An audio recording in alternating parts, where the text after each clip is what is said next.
Ghana Armed Forces ready to draw actually more bre ya na Onua FM 95.1 one more a bomb ho a modin beer said the bear one more a bit me who baby a bimushin ya a year one more dear no akoshe any afin swat rencham near quenchia ya a sintia one more at the toe so bra one more a say what shall see 2 year and no good day and opa a day a frinkra ha na no dinner near a chumo a was here. I would mediate to ya one more equity.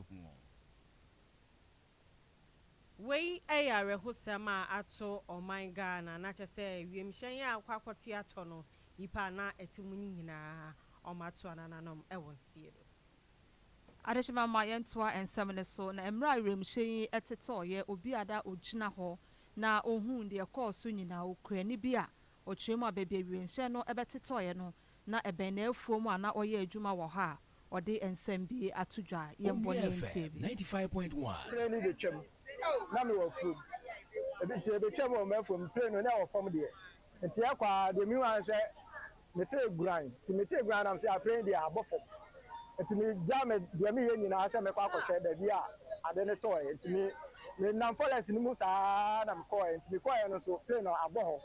I say, any power, one woman in our side. I see, Obianwa. To me, survival a crowd, me in a ship. Penny dear, in a ship crash. I see, you see, let me say, Nipa bear trade here. Nipa bear trade here. But I couldn't do only say any penny. But our mama can it dear. Mama can do Mama can do. But I couldn't only say any penny. I no crowd on the 99. I can't say this one. 95.1. Mama Canada. Janaya no say your bow, so I am there now.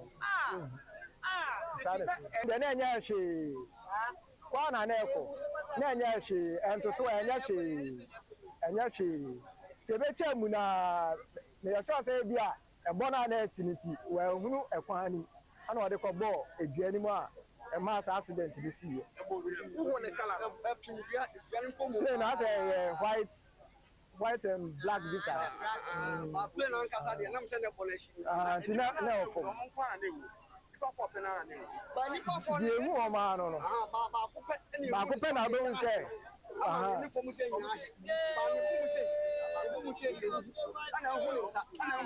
Did you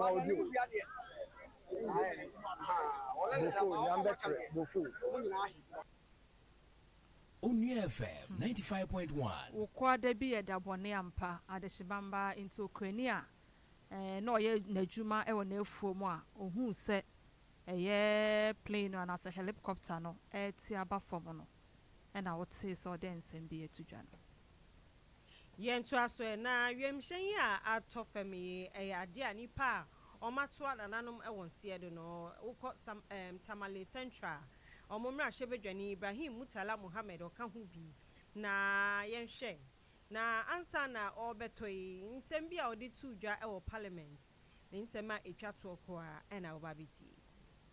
The list said about patriotism the better. The list said about patriotism is telling us that you see we are patriots and that is why we are supporting. That is why we have never been against any of such intervention. As a matter of fact, you have staged more work out in this parliament than your total number in parliament. You have staged more work out in this parliament than the total number of your representation. Patriotic citizens do not walk out. They argue with reason. Patriotic citizens do not just hold press conferences. In fact, I am told that your other name is press conferences. So, Mr. Speaker, it is very clear. It is very clear. Muhamunim Ora Ibrahim Mutala Muhammad no. We share Facebook ne so anifoni ene eda so no. O se minority dom kuma no. Ya na mu pie na mapie emprendu do mapie na echi mu angasa mo number. Na ja se mapie kra sim dodo ewo ehemra hwebedwem. Na ne nsem bi odi tudwa ansa na sasem we e ba bi si no eno e na wotie no.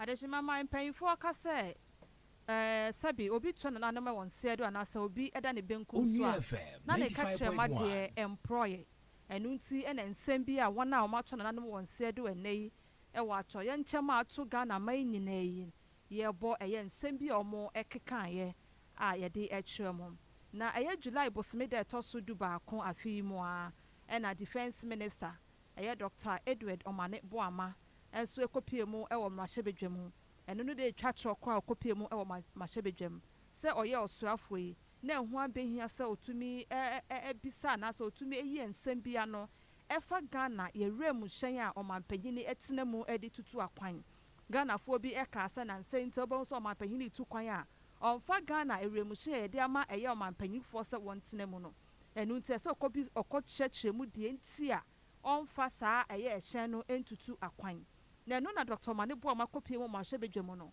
ɔde to mmarahyɛbadwafoɔ no nyinaa anim sɛ ɛyɛ ɔmanpanyini ɛyɛ ewuramhyɛn a ɛsɛ sɛ ɔde tu kwan no a Ghana tɔm ano ne deɛ ɔno yɛ kasa yi ɛwɔ France efisɛ mmiri bi wɔde kɔɔ France no ɛna ɛho tɔɔkyema kakra ɛne nti ɔmo ntumi anyɛ den amfa mba enti sesee no nea abɛyɛ ne sɛ ɛnyɛ ade a ɔmanpanyini bɛtumi de saa ewuramhyɛn no atu akwan ɛno nti ɛna yɛhu sɛ ɔmfa ntu akwan no na ebi a ne brother Ibrahim Mahama private jet kora na ɔde kɔ anaasɛ yɛfa jet ma no na ɔde kɔ ɔde sansɛm wɔ yi ɛkɔto dwa na ɛyɛ nkyerɛkyerɛmu a n'adɔm ketewa wɔ mmarahyɛbadwa mu ne NPP foɔ dodoɔ na ɛkasa de afa ho sɛ yɛwɔ wienhyɛn wɔ hɔ na nso ɔmanpanyini tu kwan a na ɔde ne nua baako deɛ na ɛkɔ anaasɛ yɛsan bɔ ka ɛma no wienhyɛn foforɔ ɛsan ɛde tu kwan ɛno ɛna Omane Boama ɛde sansɛm ɛkɔto dwa ne nsɛm etwa tɔkɔ ɔde kɔto mmarahyɛbadwa mu no yɛntie Dr. Edward Omane Boama. The presidential jet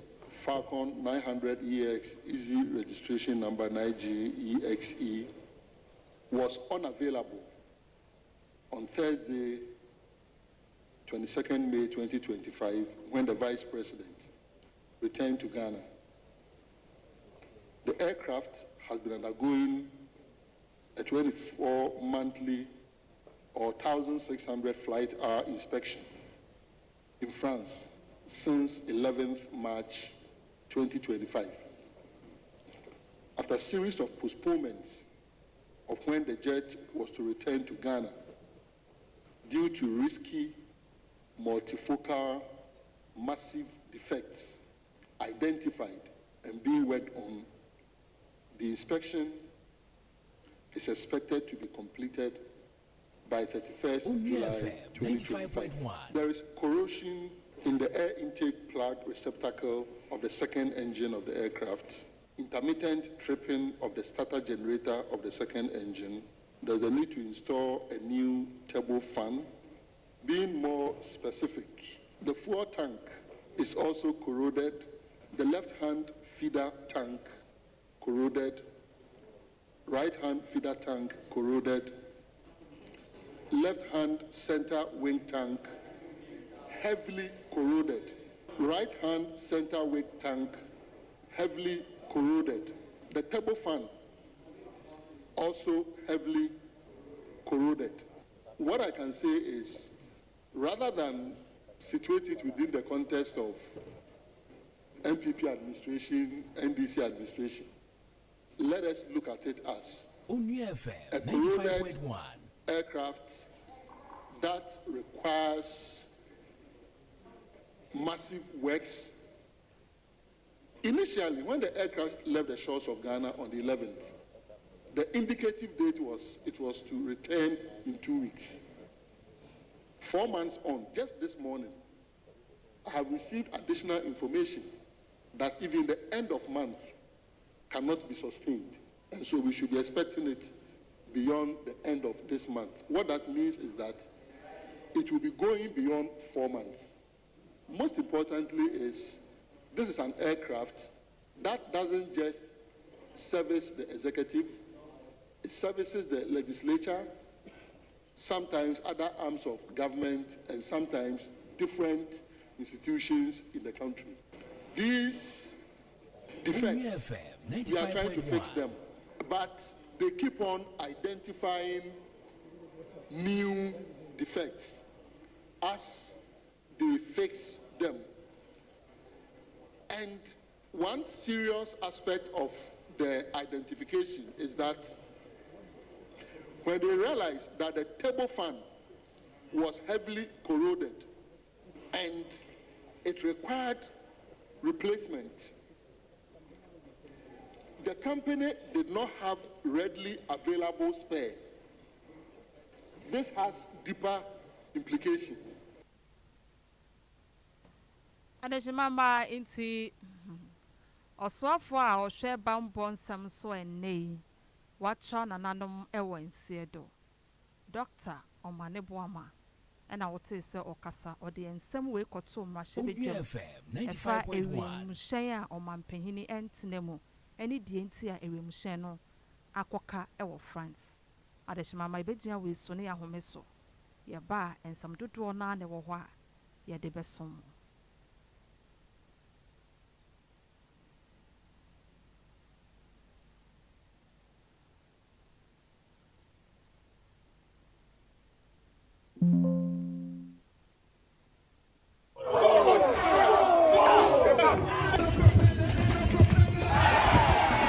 GC Brand Community League Champion of Champions Emreno Enye 8 teams from 4 zones Ebesoma Hwadin Ashe Why Energy Crew Akasi so why and 10,000 Ghana cedis no Ekofie 8 teams from 4 zones and Eddie Bebeni Tema Community 2 Adringano Ashaima Revelation Adenta Lankwanta 9 Polygon Okaikwe North and Afe Awoshi Bray on the 10th of August 2025 Magdala Town Park Ewola and a big game no Yadi Ebeni Branabere skills Branabere goals Nabra Beshe speed why and a airlifting Onua GC Brand Community League Big Trophy Esiso Onua FM 95.1 and a GC Brand and a Kabom Yadi Juvenino at the Esom Kwesiada August 10th 2025 Ewa Magdan Latam Park Bra Nabe enjoy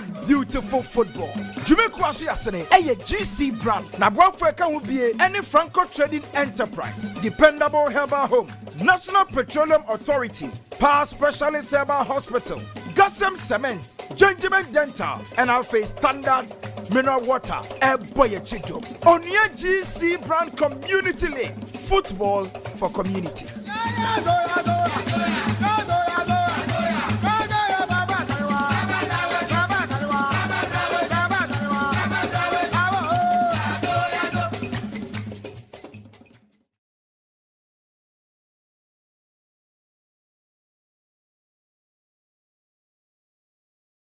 Greetings Ghana, greetings world. You know I go by the name Stone Boy, aka the Beam Nation President.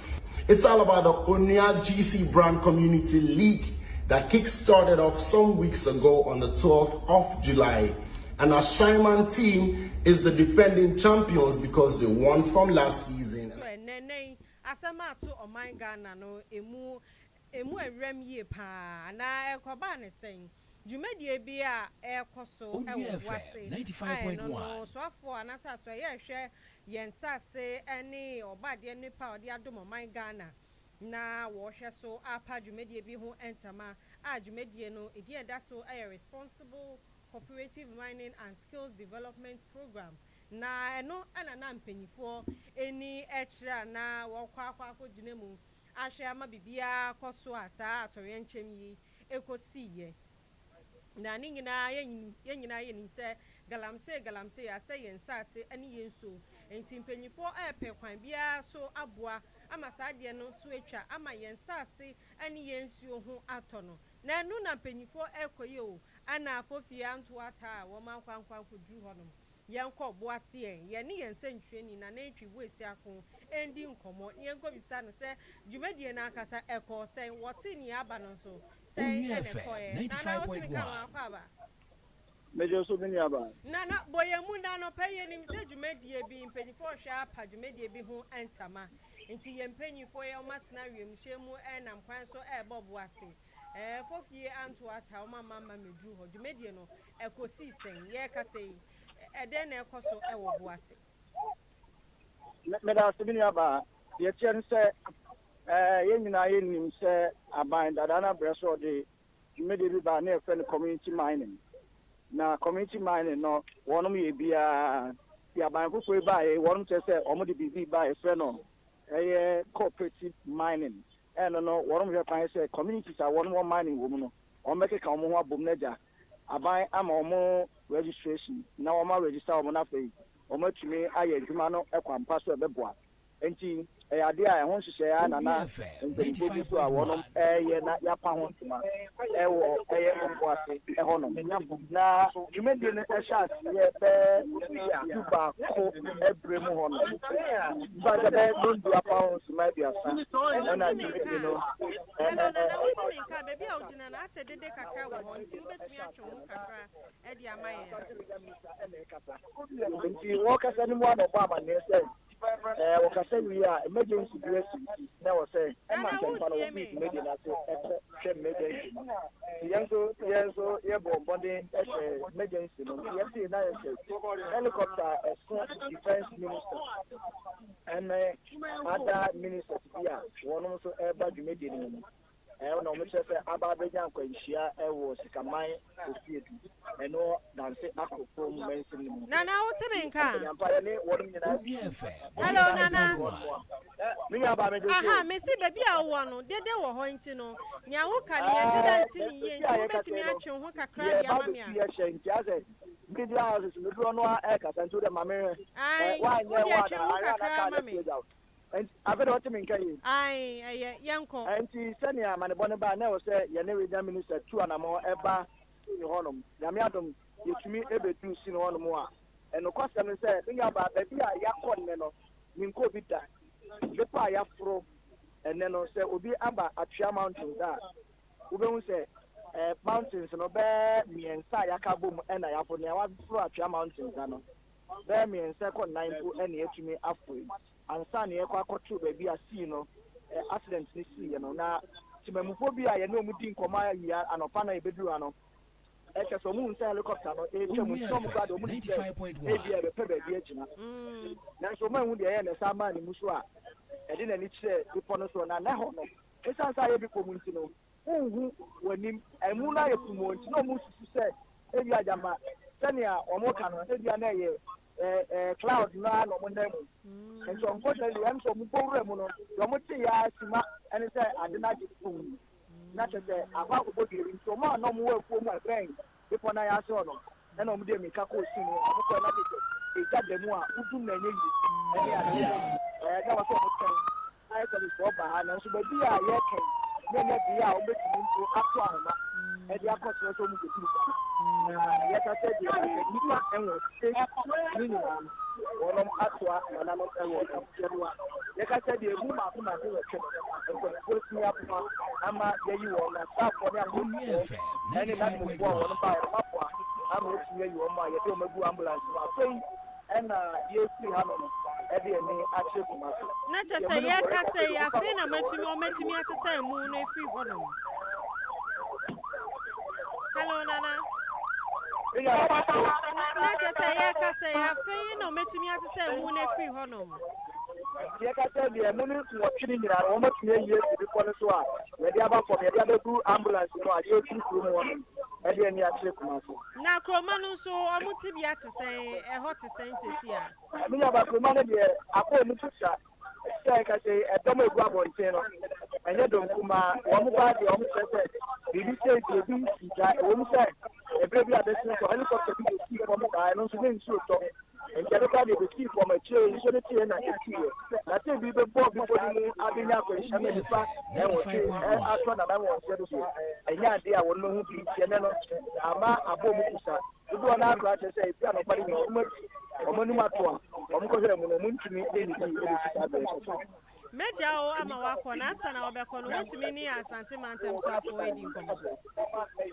ina ba ye ka se de we jam official oni eni nkomo said ya situation ni na ma do na mpe ko wa ina won ma bukusa you know ye se bia ye ko no eche obetumi ni edi nkomo na ye de atumi o ka se mu kwa se si ahifa pa na muni echire sai ka se de ye free ye si kamai propriety aye di ye ni echire ye na se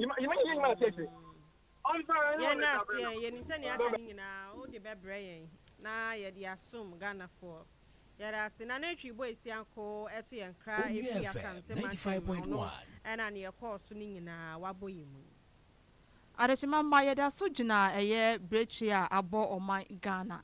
Nene dom ketua e won rashe bedwemu enso e de ensem bi atudwa e fa eye ne wona wo kwa kodi dwuma e de aboa oman Ghana ewiemhyen a omutimu no etimi akobo fom a enei omu e be se enwotwe no omu nyina adam benkum so a mene okasai yensem twonu a owa asante mantama ne okopie dwumadi a na nka e koso e wo boase no ode tu dwa se emu enwotwe ni nyina no ya besesa ya de eko kumase na dom ketwa kasa wode eba no ekye se eyawreho sampa na ato Ghana yanka bia nhyemuda yenim se ne wukwada eye August bosmeda etoso ensia no ebeye wukwada bone e de ama o my Ghana nyina enenti wona wo krata yi so e de yakọ e de ma Ghana fo nyina e na ebusuafo asabe omude hie omu kra omu se omu kwa adwuma ba nanso enne omantimi ansanyama Porcia ebo omai Ghana ukuada anopa ewo osana August bosome ne da etoso ensien enamso ama edom kuma ma ewo emrahye bedwafie no wonom nso atoana ama abusua wahwere wade hye nyina hyeden na afensuso no wade atudwa ekyese ensuso enhye ye hoden ewo atrenkyem a ato oman no ewo bribia etise yemu ene anopa yeda esore ya amanebo ye beka yensa ene se enipa enwotwe na wato ananom wansie do wabra helicopter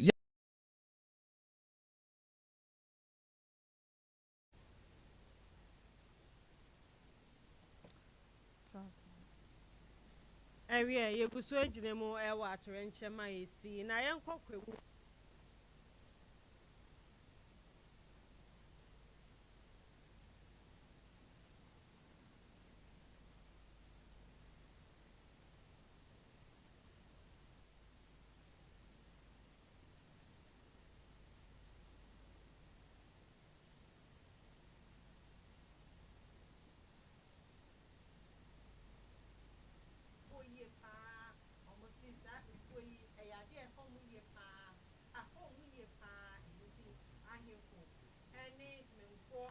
Adeshima yetra munya abotre kakra emfa maya yetutu ye mfidie no yie ye de ebebremu enche kra ye hwe ye ensem bia esisi efa enne Porcia ebo oman Ghana a ye di areho ene abobo ewo oman Ghana mu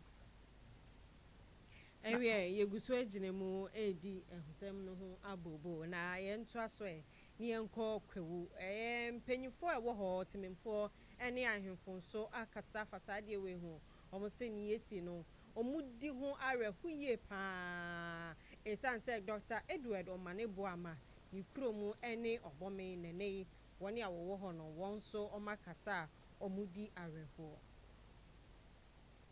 asem ya tene yanti if you say an kwasemini say asem we die yesumo nyeyi ya wasisua bome ha oba said ye oni kitakuru ya nanu ya na ona baba mu a yini se bibi ni a wana mofra ne awono epe bibi aye yibetimi afa won so kra na etima aye no kwasemini ha ye papa na aya rehosam se onipa wasoro amade achi na okoye oman mu adwuma na kosia nkwanhie wu etese anokware ginyame nkuto anopa na yete no kware ni krono bibia betoye so na yehu ne baabi a yemfa mfiri na yehu baabi a yede kosi aya ban asem nti no sese ye twan ne yatie ne aban no eka enumu na yebehu ne yebeye sese se ne medi kan no yewura eye obome hene na ne fo na ma otosom yansa ono nso so watia 90 kakra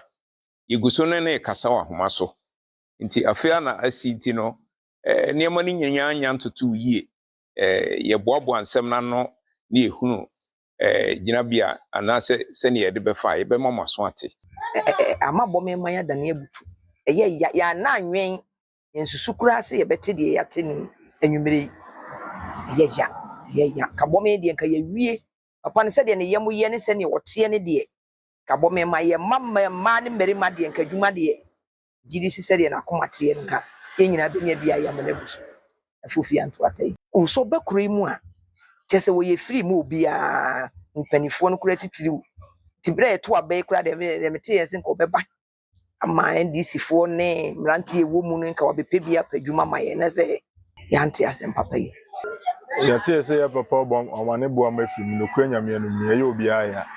It was a shock because you hear said the otia with me a free musa na bomb my ya hwara de kese o man nyina hwara de kese ana afin so no you be a oba ye hu no one no one ye ne bonko mu nti ne ye ni da so say ya papa ba yi de ye baby a obetimi aboa mabunu no so you be a one mabunu na di dwuma nti ne tie no ewia yi say wo film no ko nyame no ni ya pa obome ahwere de kese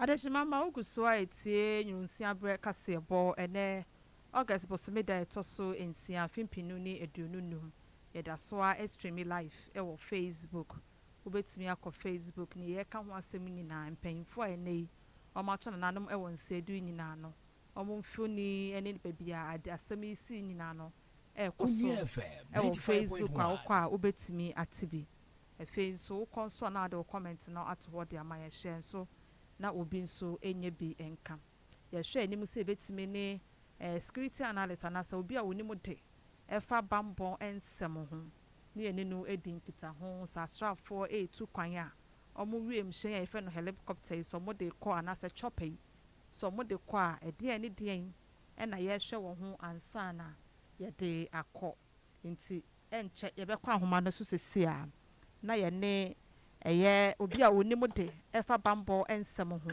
ora Richard Kumado e wa homa no so ora Richard Kumado ma joy ye da asese waje bre e de ama yen e wo nua kase ebo so me da ase yanko eja obi kan asem ene de ye nyina ye di areho but ye nsua de kakra menim se wo ne bambo adwumafo no aye adwuma ache 95.1 na se ye de sa bambo fo awiem hyen meche helicopter na se military chopper yi etu kwan a no, the basic requirements is before say take you off no your technical officer ni responsibility say obey inspection or your inspection in year now akọ signing means say we ma green light say the chopper and after the helicopter is worthy of traveling or moving into the air, and see, that is a standard basic procedure. Number two, if the helicopter is moving on instruments, it can travel very high. But if the helicopter is moving on manual methodology or basic, then the pilot decide how close they should go, how low they should go, and where they should go. And these are the two, the overview areas of what happens before a helicopter moves. But there are various issues as a result of investigations. And these investigations, they are collaborating between the civil aviation and the military.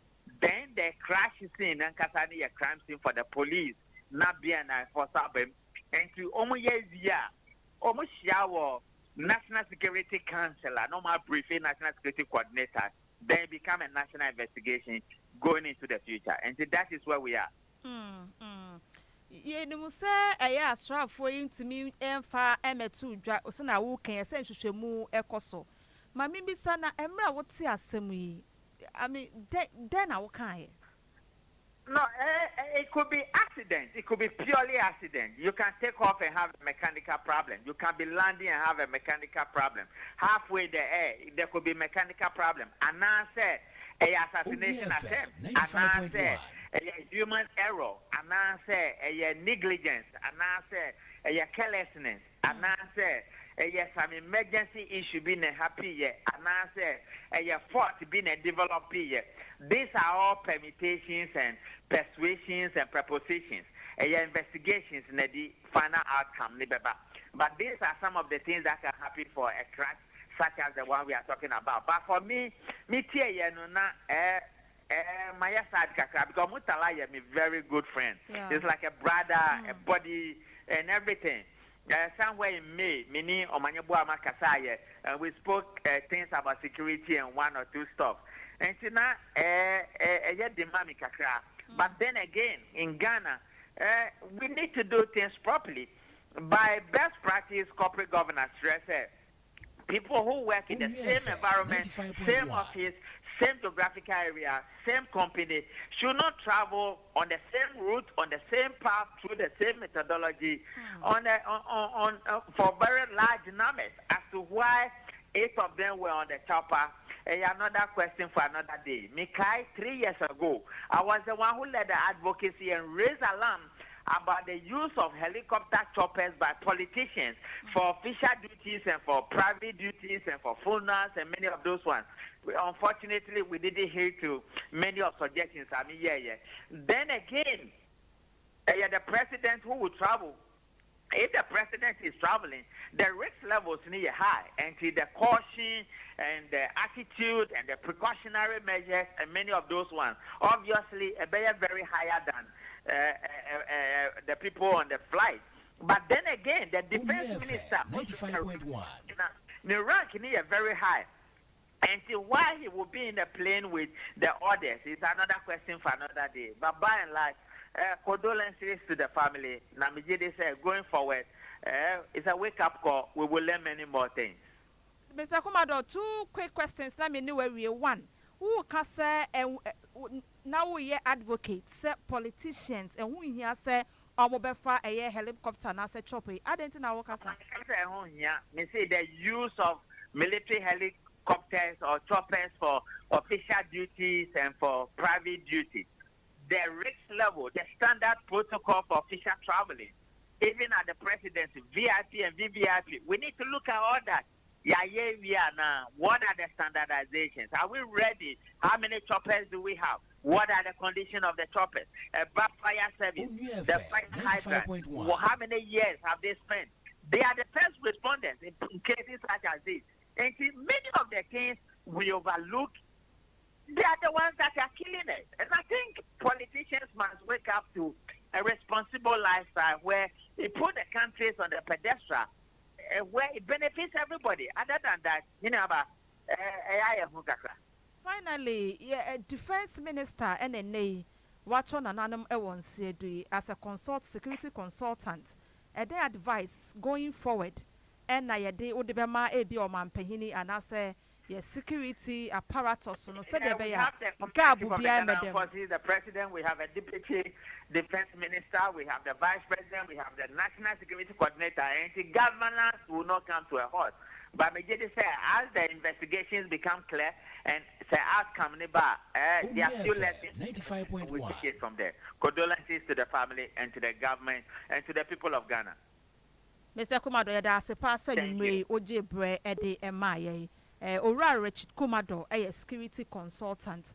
Oba omeyimu a wana wunim. Bambo hun semomunimu de ede fahun. Na wasan ene bambo fuya di dwuma di nkita ho di so woso no. Oka ho bi pa e wo man kanem. Ewi yento aso na odum jadwumekuo no eno mo kase wo mo se eja beto bebi anase atorenchem be ebeto bebi no wo mo aya wo mo ntwentwen wo mo na ase se wo mo nyete ya se bibi esi anase eja bi ato bebi anase akwanhie bi esi e wo se wo kɔ hɔ no mantempara na wo mo akwa akodru hɔ no na ye ene kasamafo de Magana Fire Service this one esom aka Onua FM 95.1. Well, the closest station to where this unfortunate incident happened is Obuasi Fire Station. And from what I've gathered, it will take them not less than an hour to move from Obuasi to that space. And I think they initiated response, so I'm here to be briefed as to what they were able to do when they got to the scene. So as and when we get better particulars about our response, we'll be able to brief the Ghanaians. Just that we want to use this medium to send our condolences to the bereaved family.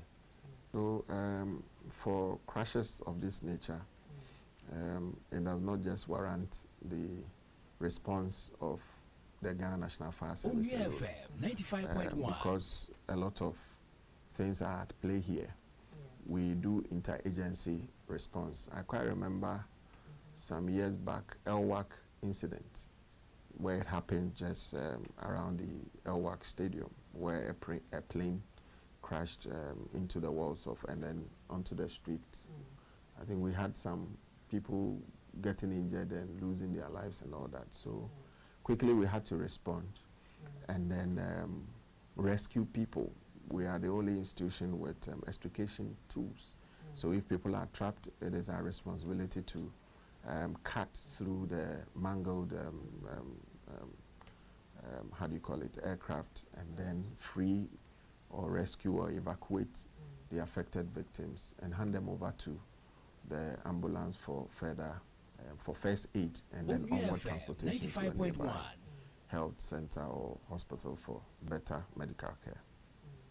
So we are very much involved, especially with rescue, especially with extrication, and especially if there is any fire, we are also mandated to extinguish that fire.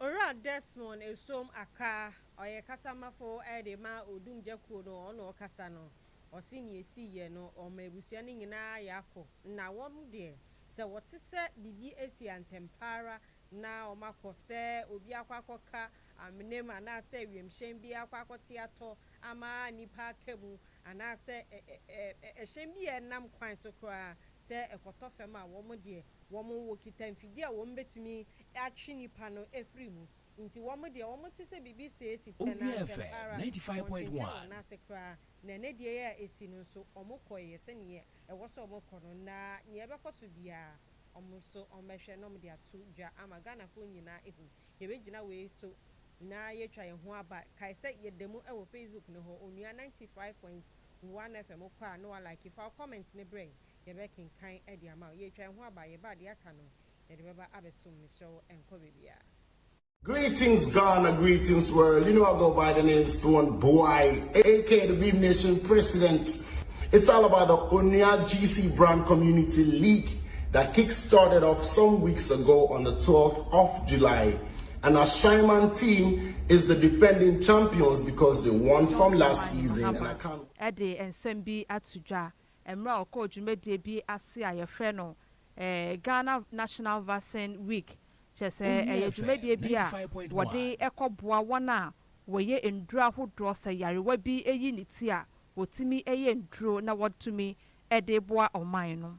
Nene ose ode $50 million and na te say capital na se futu a wode eto Ghana's National Vaccine Institute said the American no baby a se omutumi eye ndura hodro a se yare bi eyi niti e wo man Ghana mu a wobetimi ede aye nduro na wode aboa oman Ghana ose se sika $50 million ya wode be ye futu ede ama na Ghana's National Vaccine Institute eno na wo hwe anim se ebeboa ama ejumeko na timi egina ne naso mapa se de ebe ya daachi bi no yenka ase boni ensi wo man Ghana mu de na emom se oye na bi ma ne ho so efa yarewa hodro mu a institute ebetimi enye sika wode be ye hwehwemu ahodro no matimi de yi endura hodro wode beba na watimi ede aboa sa dwumadie no omanpanyini ede sa ensem wei etudwa emra wode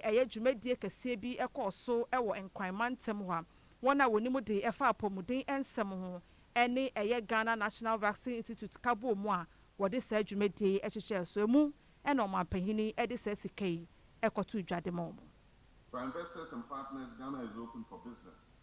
But more than that, we're ready for partnership. We're not just looking for financiers, we're looking for co-creators of a future where vaccines are made in Africa by Africans and for Africans. This is about more than health. This is about jobs for our young people. It's about technology transfer for our industries. It is about dignity and self-reliance for our continent.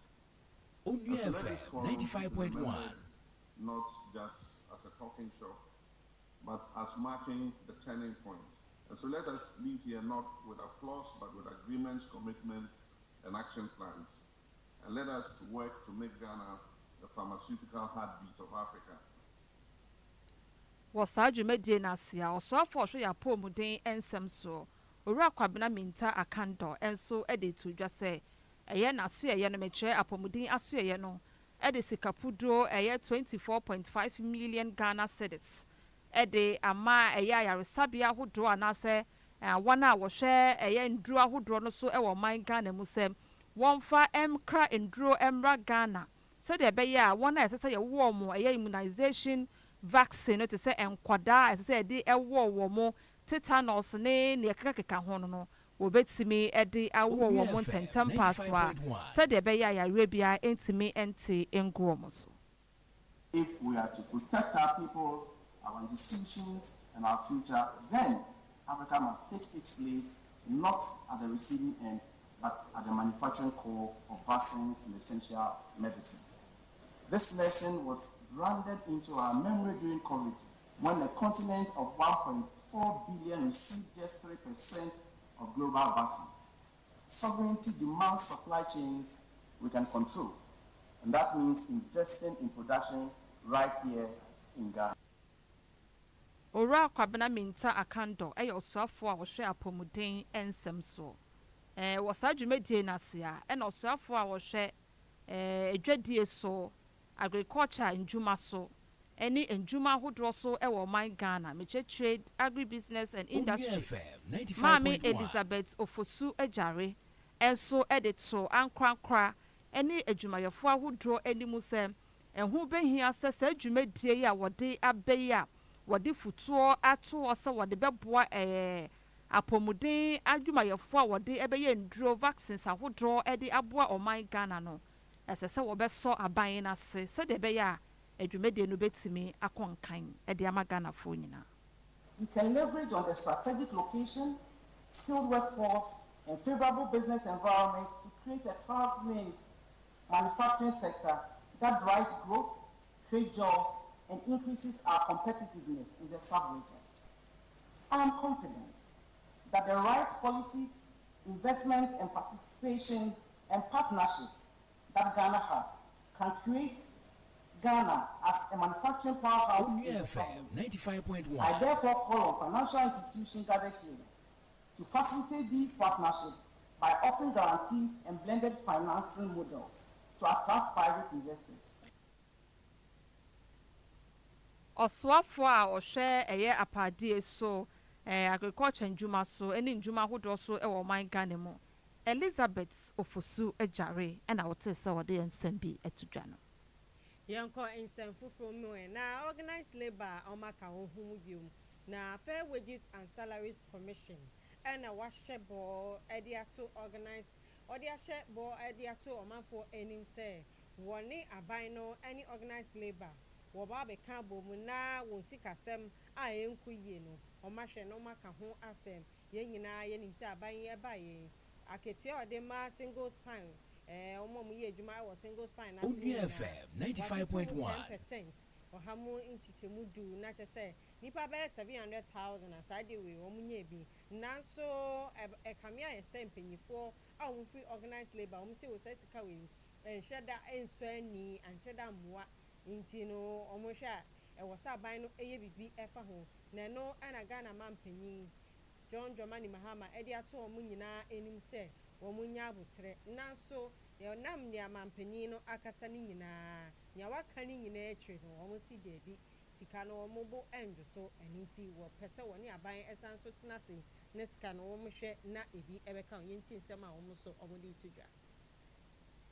Wɔ afi mu ɛna aban ɛkɔgye ɛkatua ɛntu mu bɛsɛ ɔhankye mu edu ɛre ɛma adwumayɛfo a wɔn ɛwɔ aban adwuma mu bɛsɛ mpema hansom sɛdeɛ bɛboa ma nneɛma ɛde wɔn 95.1 nsɛm ɛbɛtumi akɔ nkan nanso ababɛtu mu akyerɛ sɛ ɛnya adeɛ sɛdeɛ saa ɔhankye mu du yɛ a wɔde ɛma adwumayɛfoɔ no ɛfa katua ntu mu no adwumayɛfoɔ no ɛbɔ ɛgye soɔ Ɔmampanyi John Dramani Mahama ɛde to adwumayɛfoɔ nkabonkuo ɛne adwumayɛfoɔ no anim sɛ wɔn mo anya abotrɛ ɛmframa n'aban no sɛdeɛ ɛbɛyɛ a wɔn mo ɛbɛgye saa ntumu yɛ a wɔde ɛbaeɛ no ato mu ɛno ɛnanam so ma onua nsɛntwerɛfoɔ nteɛ yɛ a yɛnya ɛne sɛ saa bere deɛ adwumayɛfoɔ nkabonkuo no atena ase a wɔn mo esusu sɛ anyi bia kora mpo no ɛsɛ sɛ yɛde ɔha nkyɛn mu bɛyɛ sɛ aduonum ɛna de ɛbɛka adwumayɛfoɔ akatua ho a ɛbɛboa ma mo daadaa asetena tumi akɔ so nam sɛdeɛ ɛbɛyɛ na saa nhyehyɛeɛ ne saa nkɔmmɔsie bɛtumi akɔ so nti Chief Executive Officer Medima Fair Wages and Salary Commission Dr. Smith Graham Onua FM 95.1 nneɛma ho ɛbrɛ yɛ a wɔn ɛbɛsi nkonnwa ahwɛ nkatua mu ntomu a ɛsɛ sɛ yɛde ɛma wɔn no. Labour is looking at an excess of 50%. Is government ready to accommodate? That is why it is negotiations. So we'll negotiate and come to a consensus. So Labour can come with whatever proposal. Say you are mentioning 50%. Labour has not proposed any such thing to us. And so far as we are concerned, we are going to negotiate. And during the negotiations, what we come up with, the consensus, is what will be the most important thing anywhere from now. By the close of the month, we should be able to maybe even conclude. Ɔsɔfoɔ yi a wɔn ɛna hwɛ apadie ɛne nnwuma nsɛm so Dr. Rashid Pepo nso ɛde ato dwa akyerɛ mu sɛdeɛ bɛyɛ bɛboa ma adwumayɛfoɔ bɛtumi anya abotire ma wɔn nkabɔnkiri no wɔn aba ma nkonnwasie atumi akɔ soɔ sɛdeɛ bɛyɛ na ɛbɛboa ama ɛho nsɛm ne aban so sikasɛm a wɔretotoɔ no biribiara bɛtumi akɔ nkan. Some workers' unions have written to us, giving us timelines to negotiate. We have referred them to the Labour Commission. They are dealing with those issues. I want to call on them to appreciate the fact that so much concern is given to them and that we will eventually listen and do the needed arrangements so we can, all of us, live in comfort, peace. Naso ni nyina mu no abetu dwa atwere mu sɛ nkɔmɔdie ɛne abodwoso ya ɛni hɔ ɛde ɛma akatua ntumu ne ɛho nkonnyasie no ɛyɛ adeɛ sɛ deɛ ɔkɔ adwumayɛfoɔ nkabɔnkuo ne commission no emu a wɔn mo egu so ayɛ a wɔn edi ɛho nkɔmɔ. Dr. Smith Graham ɛde atwere dwa atwere sɛ ɛyɛ commission no ɛde nhyehyɛ ahoroɔ aba yɛ a wɔde ewu akɔ mu ebetumi aboa ma ɛyɛ 95.1 nneɛma ahodoɔ yɛ gyina so nti adeɛ tuateɛ ɛba fa akatua ntumu hɔ no wɔn ɛbɛhwɛ no mo atumi asiesie ne nyinaa. The fact there's going to be a constitutional body is a very important thing. If you have a constitutional body, it means that it takes away some of the influences that are likely to come outside the mainstream negotiations. And so that is why we are very happy. And again, because Article 71 is coming on board, nobody can complain that Article 71 office holders are being treated separately from all the other public servants.